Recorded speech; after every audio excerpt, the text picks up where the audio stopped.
लोकसभा चुनाव की तैयारियों को लेकर राजस्थान सरकार एक्शन मोड में आ गई है। प्रदेश कांग्रेस कमेटी के सेंटर वॉर रूम में दिन भर बैठकें चली। बैठकों में बीजेपी की डबल इंजन की सरकार पर जोरदार पलटवार करने की तैयारी कर रही है। रिपोर्ट देखिए।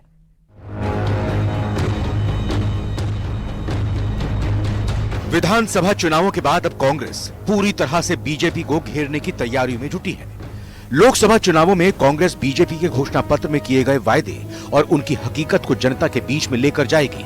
पीसीसी में विधानसभा चुनावों की हार की मायूसी के बाद पहली बार मैराथन बैठकें आयोजित की गई हैं। दिन भर चली बैठकों के दौर में प्रदेश election committee, coordination committee, parliament committee और स्क्रीनिंग कमेटी के पदाधिकारी शामिल हुए। एआईसीसी को कोऑर्डिनेशन कमेटी के साथ Lok Sabha coordination committee, election committee, parliament committee के सभी प्रतिनिधि बैठक में उपस्थित रहे।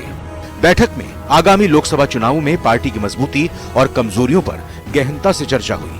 कांग्रेस आलाकमान के निर्देशानुसार विधानसभा चुनावों में रही खामियों को दूर करने और बीजेपी की वादा खिलाफी को लेकर कांग्रेस पूरी तैयारी से चुनाव में उतर रही है। कांग्रेस राम मंदिर के नाम पर बीजेपी को घेरने के साथ साथ बेरोजगारी, महंगाई, कानून व्यवस्था, आर्थिक अनियमितताएं, महिला उत्पीड़न जैसे मामलों में बीजेपी पर हमला करने की तैयारी में है।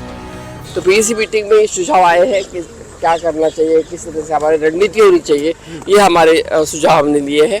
और उसके आगे अभी कोऑर्डिनेशन कमेटी की मीटिंग होगी, उसके बाद में कोऑर्डिनेटर जो लगा है उनकी मीटिंग होगी और उसके बाद में हमारा पूरा मसौदा तैयार हो जाएगा। सत्ता पक्ष चाहता है कि सदन ठीक से चले और कुछ बातें ऐसी है जो पहले सत्ता पक्ष जब विपक्ष में था तो उन लोगों ने ठीक से नहीं चलने दिया सदन को, लेकिन हम ऐसे लोग नहीं हैं। जो सही चीज़ें हैं उन पे हम पूरी मदद करेंगे, लेकिन जो जनता की जो चीज़ें हैं उनको सत्ता पक्ष की जानकारी में लेके आना, सदन के अंदर उठाना, वो हमारी प्राथमिकता रहेगी। बैठक में लोकसभा चुनावों के प्रत्याशियों की तलाश और राज्य सरकार की नीतियों और बीजेपी के वादों के खिलाफ कांग्रेस नई ऊर्जा, नए जोश के साथ मैदान में उतरने को तैयार है। कांग्रेस बीजेपी पर राम मंदिर के प्राण प्रतिष्ठा समारोह का राजनीतिकरण करने का भी आरोप लगा रही है।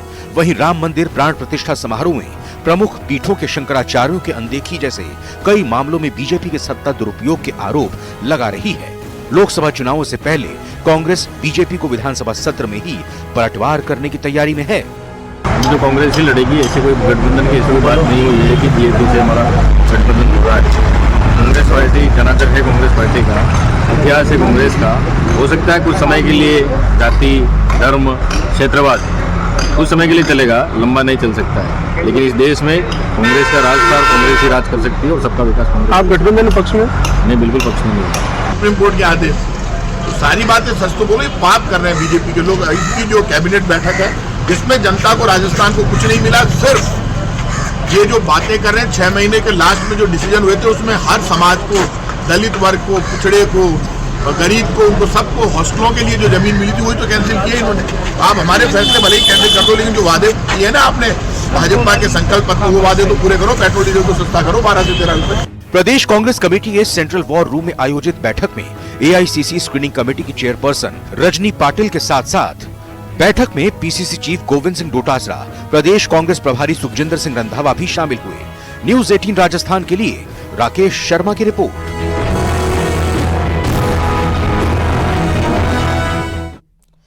जयपुर नगर निगम ग्रेटर का बजट शोरगुल के बीच पारित हो ही गया। 1000 करोड़ से ज्यादा के बजट पर इस बार मुहर लगी है, लेकिन बीजेपी के पार्षदों ने मेयर पर तीखे शब्द बाढ़ भी चलाए।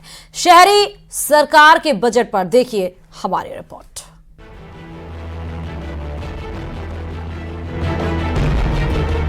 शहरी सरकार के आने वाले 1 साल की गति कैसी होगी, इसकी रूपरेखा तैयार हो गई है। जयपुर नगर निगम ग्रेटर की साधारण सभा में 2024-25 के बजट पर मोहर लग गई।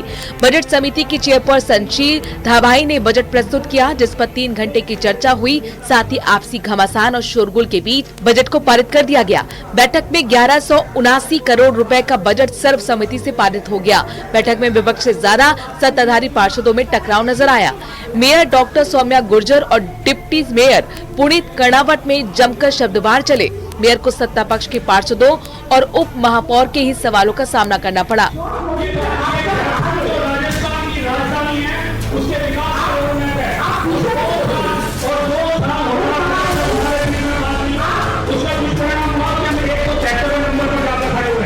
वहीं नेता प्रतिपक्ष राजीव चौधरी को भी बजट पढ़ने का समय नहीं मिला, क्योंकि इस बार बहुत शॉर्ट नोटिस में बैठक बुलाई गई थी।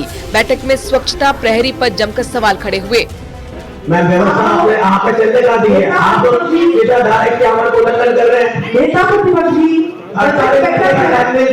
सभा को बुलाने का आपने 24 घंटे का भी समय नहीं दिया, अनुवादक को आपने व्हाट्सएप पे इसका नोटिस दिया है। नेता प्रतिपक्ष जी इस पर भी आगे बात करेंगे। वहीं मेयर सौम्या गुर्जर ने अगली बैठक में हर मुद्दे का समाधान का भरोसा भी दिया, साथ ही सभी सदस्यों के सुझाव पर अमल करने की बात भी कही। आप सकारात्मक चर्चा आज कर लें, जितना संभव हो आप आज कर लीजिए। अगर बचेगा तो इसके बारे में लास्ट में चर्चा करेंगे। सदन में जो बजट पेश किया गया उसमें दिन आंकड़ों पर भी सवाल उठाए गए। शहर में पेड़ पौधे लगाने के लिए 2.5 करोड़ रुपए का प्रावधान किया गया था, लेकिन खर्च की गई रकम को शून्य बताया गया। कांग्रेस के एक पार्षद ने इस मुद्दे को उठाया तो उद्यान समिति की चेयरमैन राखी राठौर ने भी इसे गलत बताया। बहरहाल निगम का बजट तो पारित कर दिया गया है, लेकिन शहर की स्वच्छता को लेकर अभी भी जयपुर की जनता उम्मीदें कर रही है। न्यूज़ 18 राजस्थान के लिए जयपुर से महेश धारीज।